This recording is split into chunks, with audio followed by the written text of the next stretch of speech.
Bismillahirrahmanirrahim.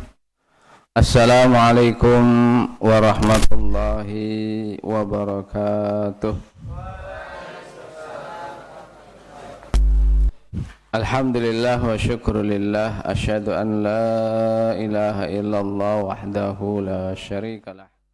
Wa asyhadu anna Muhammadan abduhu wa rasuluh. Jaa'a bidinil haqq liyudhhirahu 'alad dini kullihi wa kafa billahi syahida. Wassalatu wassalamu ala nabiyyina Muhammad sallallahu alaihi wasallam wa ala alihi wa sahbihi ajma'in, amma ba'du. Alhamdulillah, pada kesempatan yang mulia ini kita masih diberi Allah Subhanahu wa taala nikmat, khususnya nikmat sehat, nikmat sempat kita bisa menunaikan kewajiban kita sholat maghrib dengan berjamaah, dan alhamdulillah bisa kita teruskan dengan satu majlisul ilmi mengkaji ayat-ayat Allah Subhanahu wa taala. Semoga apapun yang kita niatkan senantiasa ditulis oleh Allah Subhanahu wa taala sebagai amal soleh kita. Setiap langkah dari langkah kita akan mengangkat derajat kita, diampuni oleh Allah Subhanahu wa taala dosa-dosa kita, dan insyaallah Allah Subhanahu wa taala mempertemukan kita semuanya di dalam surganya. Amin ya rabbal alamin. Para asatidz dan anak-anakku sekalian, hari ini insyaallah kita kaji surah Al-Alaq atau surah yang ke-96. Al-Alaq artinya adalah segumpal darah. Allah Subhanahu wa taala menurunkan surah Al-Alaq ini di Makkah, maka disebut surah Makkiyah, di mana Allah Subhanahu wa taala di saat menurunkan surah Makkiyah itu pasti akan berkenaan dengan masalah-masalah akidah. Begitu juga Allah Subhanahu wa taala di saat akan menjelaskan tentang surah Al-Alaq ini. Ayatnya sebanyak wa ayatuha tis'a asyara, yaitu sebanyak 19 ayat. Surah Al-Alaq ini awwalu syai'in nazala minal Qur'an, yaitu pertama kali atau ayat atau surah yang pertama kali yang diturunkan oleh Allah Subhanahu wa taala di Makkah. Maka di dalam ayat-ayat yang akan kita kaji di dalam surah Al-Alaq ini ada kisah yang luar biasa. Di saat Nabi kita Muhammad sallallahu alaihi wasallam yatakhannas atau yata'abbad, Nabi pada saat sudah mendekati umurnya 40 tahun, Nabi kita Muhammad sallallahu alaihi wasallam mendapatkan ar-ru'ya as-sadiqah fin naum, yaitu mendapatkan kisah ataupun mimpi yang benar di saat Nabi di dalam keadaan tertidur. Maka pada saat itu Nabi kita Muhammad SAW seakan-akan diperintahkan untuk senantiasa berta'abbad atau yatahannas, untuk menyendiri di satu tempat yang disebut dengan Gua Hira. Maka di saat Nabi kita Muhammad SAW berada di Gua Hira, didatangilah oleh malaikat, yaitu malaikat Jibril. Malaikat Jibril ini datang kepada Nabi, dan pada saat itu di dalam kondisi tidak sebagaimana asli seorang malaikat, akan tetapi asli atau berubah menjadi manusia biasa. Maka di saat datang kepada Nabi kita Muhammad SAW, malaikat Jibril ini menyatakan, ya Muhammad, iqra, wahai Muhammad, bacalah. Maka Nabi kita Muhammad SAW menyatakan, ma ana biqari, saya tidak bisa membaca. Maka di saat Nabi kita Muhammad sallallahu alaihi wasallam memberikan jawaban yang seperti itu, wa ghattani, kata Nabi, saya didekap oleh malaikat Jibril pada saat itu. Setelah itu dilepaskan, dan pada saat itu Nabi diperintahkan kembali, Iqra ya Muhammad, bacalah wahai Muhammad. Maka Nabi masih menjadi satu jawaban dan menyatakan ma'ana biqari. Itu yang kedua kalinya Nabi menyatakan hal yang seperti itu. Setelah itu wa ghaddani, Nabi berkisah pada saat itu malaikat Jibril mendekap saya, dan setelah dilepaskan untuk ketiga kalinya malaikat Jibril menyatakan Iqra ya Muhammad, bacalah wahai Muhammad. Maka setelah itu malaikat Jibril membacakan surah Al-Alaq dari ayat yang pertama sampai ayat yang kelima. Setelah Nabi kita Muhammad sallallahu alaihi wasallam kedatangan malaikat Jibril itu, Nabi kita Muhammad sallallahu alaihi wasallam disebutkan di dalam kisah faraja'a. Maka Nabi pulang hatta tarjubu bidarihi, sampai ke rumah, yaitu rumah Khadijah. Sampai di rumah Khadijah pada saat itu Nabi menyatakan kepada istrinya, zammiluni, zammiluni, wahai Khadijah, berilah saya ini, selimutilah saya adem panas. Adem panas. Zammiluni, maka dia menyatakan saya di dalam keadaan kondisi menggigil pada saat itu, dan berceritalah pada saat itu Nabi menyatakan qad khasyitu ala nafsi, saya betul-betul takut terhadap diri saya sendiri. Maka keesokan harinya Nabi kita Muhammad sallallahu alaihi wasallam dibawa ke seorang yang bernama Waraqah. Waraqah ini adalah seorang Nasrani, salah satu pendeta Nasrani dari orang-orang atau dari suku Quraisy pada saat itu. Maka disebutkan salah satu pendeta dari suku Quraisy yang mempelajari kitab Taurat dan Injil pada saat itu. Maka di saat diceritakan, berkatalah Nabi kita Muhammad sallallahu alaihi wasallam kepada Waraqah tadi, kepada Waraqah, maka dinyatakan wahbir ya Muhammad, kabarkanlah, kisahkanlah kepada saya, kata Waraqah. Setelah diceritakan bahwasanya Nabi bertemu dengan seseorang yang memberikan ujangan atau menurunkan ayat Al-Quran dari ayat yang pertama sampai ayat yang kelima. Baru Waraqah pada saat itu menyatakan hadza namus, inilah malaikat Jibril alladzi anzala ala Musa, yaitu seorang yang turun juga kepada Nabi kita Musa alaihi salam. Pesan dari Waraqah bahwasanya seluruh para rasul akan diusir oleh kaumnya. Sehingga Nabi kita Muhammad sallallahu alaihi wasallam menyatakan, amhum mukhrijuni, apakah mereka akan mengusir saya? Maka Waraqah menyatakan na'am, iya. Jadi seluruh para rasul rata-rata adalah mereka orang-orang yang diusir dari tempat tinggalnya. Ini pesan dari Waraqah pada saat itu. Maka apa yang dipesankan oleh Khadijah pada saat itu kepada Nabi kita Muhammad sallallahu alaihi wasallam di saat Nabi mengeluhkan qad khasyitu ala nafsi, saya mencemaskan terhadap diri saya.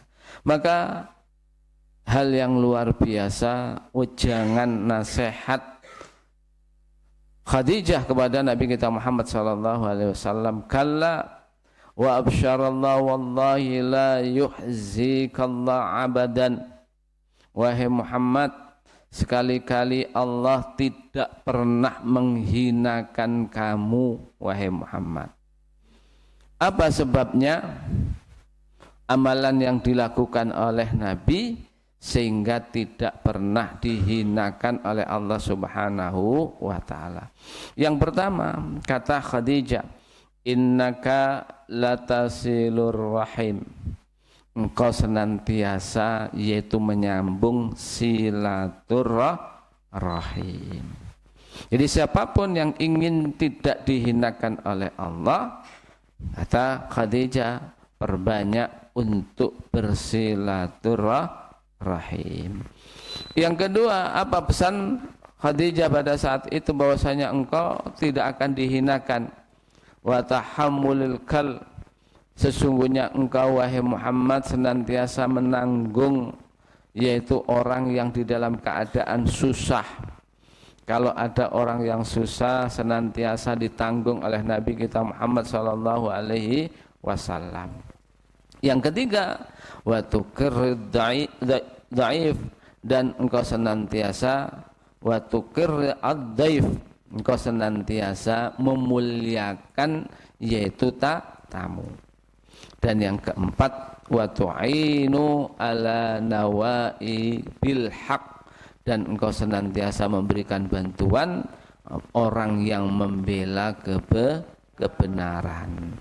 Ini 4 wasiat, 4 nasihat, 4 motivasi Khadijah kepada suaminya.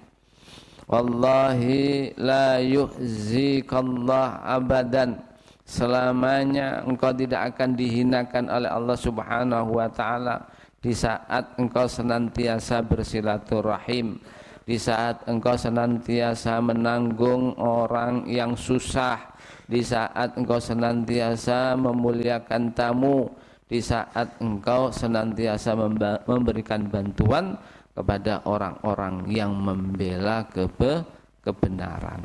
Hal yang luar biasa. Surah Al-Alaq ini dari ayat pertama sampai yang kelima ini memberikan penjelasan kepada kita tentang proses. Proses apa? Yang pertama adalah proses bagaimana kita ini ingin mendapatkan ilmu pengetahuan. At-tatawur. Jadi proses untuk mendapatkan ilmu atau pengetahuan. Yang kedua, Allah Subhanahu wa taala mengisahkan tentang proses yaitu penciptaan manusia. Maka di saat Allah Subhanahu wa taala memberikan kepada kita semuanya proses itu, Allah Subhanahu wa taala menyatakan kepada Nabi kita Muhammad sallallahu alaihi wasallam yang disampaikan oleh malaikat Jibril. Ayat yang pertama Allah menyatakan Iqra biismi rabbikal ladzi khalaq. Allah Subhanahu wa taala menyatakan proses pertama untuk mendapatkan ilmu pengetahuan itu adalah membaca. Iqra, membaca. Agar yang kita bawa itu mendapatkan keberkahan, agar yang kita baca itu adalah ilmu yang diridhai, maka Allah menyatakan bismi rabbik, dengan menyebut nama Tuhan kamu.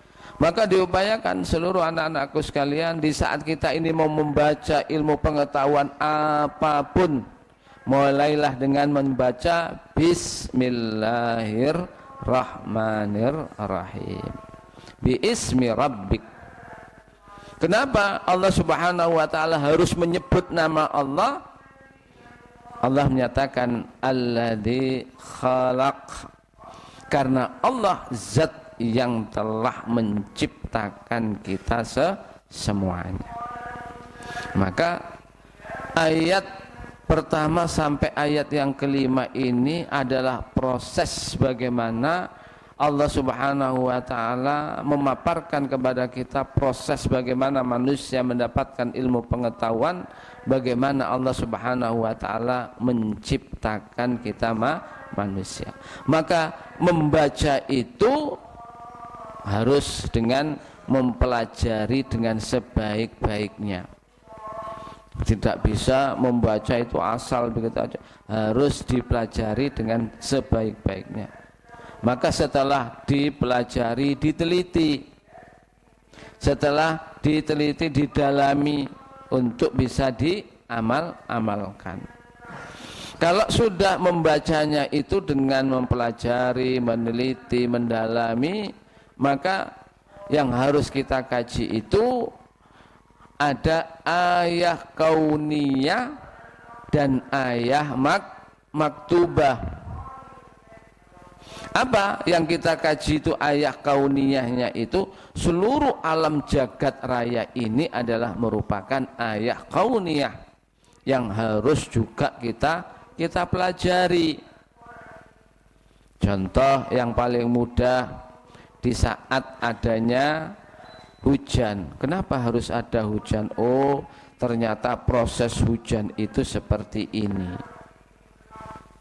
Seperti ini, seperti ini, seperti ini. Itu adalah ayah kauniyah. Sampai pada sesuatu yang paling mudah, anak-anakku harus belajar. Belajar bagaimana? Belajar bagaimana menanam. Untuk mengetahui ayah kauniyah Allah Subhanahu wa ta'ala. Kita seseorang yang menanam singkong itu ada ilmunya. Bagaimana harus meletakkan singkong itu di saat setelah singkong itu dipotong-potong. Harus yang diletakkan untuk ditanam itu sebelah mana. Itu ada ilmunya. Ini termasuk ayah kauniyah. Hari ini kita belajar bukan hanya sekedar ayat maktubah. Apa ayat maktubah itu? Al-Quran yang kita kaji ini adalah ayat maktubah. Maka ayat-ayat Allah ada dua. Yang pertama ayat kauniyah. Seluruh alam jagat raya ini adalah ayat-ayat Allah. Nah, ini ayat kauniyah. Al-Quran termasuk ayat maktubah. Yang tertentu. Tujuannya apa? Yaitu dengan mendapatkan ilmu, dengan mendapatkan iman. Jadi seseorang itu di saat membaca ayat-ayat kauniyah Allah, membaca kitab-kitab Allah, Al-Quran itu tujuannya agar kita mendapatkan ilmu pengetahuan, agar kita mendapatkan keyakinan kita kepada Allah Subhanahu wa ta'ala. Maka 14 abad yang lampau Nabi sudah mengingatkan kepada kita semuanya. Kala Rasul sallallahu alaihi wasallam, ta'allamu al-ilma fa inna ta'allamuhu lillahi khasyah. Belajarlah kalian semuanya ilmu pengetahuan, yang di saat kalian belajar ilmu pengetahuan itu yang pertama harus lillah, karena Allah. Kalau sudah karena Allah, maka yang muncul adalah khasyah, yaitu rasa takut kepada Allah Subhanahu wa ta'ala. Ini maka Allah Subhanahu wa ta'ala setelah memberikan gambaran bagaimana kita harus belajar ilmu pengetahuan, ayat yang kedua Allah Subhanahu wa ta'ala menyatakan khalaqal insana min 'alaq. Khalaqal insan, menciptakan Allah menciptakan al-insan, yaitu manusia, yaitu min 'alaq, proses penciptaan manusia. Allah Subhanahu wa ta'ala menyebut di tengah-tengah proses itu, yaitu min 'alaqah, min 'alaq, yaitu dari darah, gumpalan darah. Padahal proses manusia pertama itu min sulalah, dari seluruh saripati yang ada di dalam bumi ini, entah dari binatang, entah itu dari yaitu hewan ataupun buah-buahan atau pepohonan. Kemudian kita diciptakan oleh Allah. Setelah manusia itu menikah, ada yang dikeluarkan dari seseorang yang bernama nutfah, air yang hina. Setelah dari air yang hina itu berkumpul menjadi alaqah. Setelah menjadi alaqah, kemudian menjadi mudghah, menjadi mudghah. Setelah itu menjadi idhama, menjadi apa? Tulang belulang. Dari tulang belulang itu, tulang itu dibungkus oleh Allah Subhanahu wa taala dengan al-lahm, yaitu dengan daging, maka ditiupkan oleh Allah Subhanahu wa taala ruh, jadilah kita ini manusia. Manusia pun berproses, tidak sebagaimana binatang-binatang yang lain di saat lahir procot langsung lari. Apa itu? Lahir procot langsung lari. Kambing, sapi juga seperti itu. Allah Subhanahu wa taala menjadikan kita manusia proses. Setelah lahir, Allah Subhanahu wa taala tidak menjadikan sebagaimana binatang. Ada kasih sayang dari orang tua. Wa ja'alna lakumus sam'a wal basara wal af'idah. Diberi oleh Allah Subhanahu wa taala semuanya. Ada telinga, sam'a wal basar, pendengaran. Nah, setelah itu akal. Semuanya ada, tetapi semuanya belum berfungsi. Yang berfungsi pertama kali Allah memberikan kepada kita wa ja'alna lakumus sam'a, pendengaran, wal basara, yaitu penglihatan. Setelah berfungsi telinganya sempurna beberapa bulan, beberapa tahun, setelah itu ada yang berfungsi, yaitu penglihatannya, akalnya. Setelah itu Allah Subhanahu wa taala menjadikan kakinya berfungsi. Ini proses di dalam penciptaan kita manusia. Setelah itu Allah Subhanahu wa taala memberikan kepada kita semuanya di saat kita ini membaca ilmu pengetahuan, niatnya dimulai dari menyebut nama Allah. Di dalam ayat yang keempat, yang ketiga, Allah Subhanahu wa taala menyatakan, mengulangi kembali, Iqra wa rabbukal akram. Setelah manusia diperintahkan untuk membaca dengan menyebut nama Allah, di dalam ayat ini Allah memberikan perintah lagi, Iqra, bacalah, wa rabbukal akram, Tuhan kamulah yang maha pemurah, yang maha akram. Akram itu yang mulia. Kemuliaan itu akan diberikan, siapa yang akan memberikan? Zat yang maha mulia. Gak mungkin seseorang itu mendapatkan jabatan dari orang yang tidak memiliki jabatan. Gak mungkin seseorang itu mendapatkan kemuliaan kecuali dari zat yang memiliki kemuliaan. Allah menyatakan, kalau kamu membaca, kamu akan menjadi mulia. Ini luar biasa. Allah Subhanahu wa taala mengajarkan kepada kita semuanya. Dimulai dari apa? Dari membacalah, niat karena Allah. Setelah itu Allah menyatakan, Iqra wa rabbukal akram. Bacalah, Tuhan kamu itu mulia, kamu pasti akan diberi kemuliaan oleh Allah Subhanahu wa taala. Ini Allah menyatakan seperti itu. Ayat yang keempat Allah menyatakan, alladzi 'allama bil qalam. Allah lah zat yang mengajarkan kepada kita dengan pena. Allah memberikan ada sarana Kalau hari ini seseorang belajar sarana pada saat itu dengan pulpen, memang tidak harus pulpen. Tapi Allah pada saat itu sudah memberikan sarananya adalah diantaranya pena. Sekarang bagaimana? Dengan ditulis dengan alat tulis. Ditulis mungkin dengan laptopnya, HP-nya, dan lain sebagainya. Ini Allah memberikan sarana kepada kita. Tetapi yang jelas di dalam ayat yang kelima yang harus kita yakini, allamal insana ma lam ya'lam, yang mengajarkan manusia apa-apa yang tidak diketahui oleh manusia. Artinya ilmu yang kita miliki seluruhnya ini, siapa yang mengajarkan? Allah subhanahu wa ta'ala. Maka kalau kita ini ingin mendapatkan ilmu, kembalilah kepada Allah subhanahu wa ta'ala.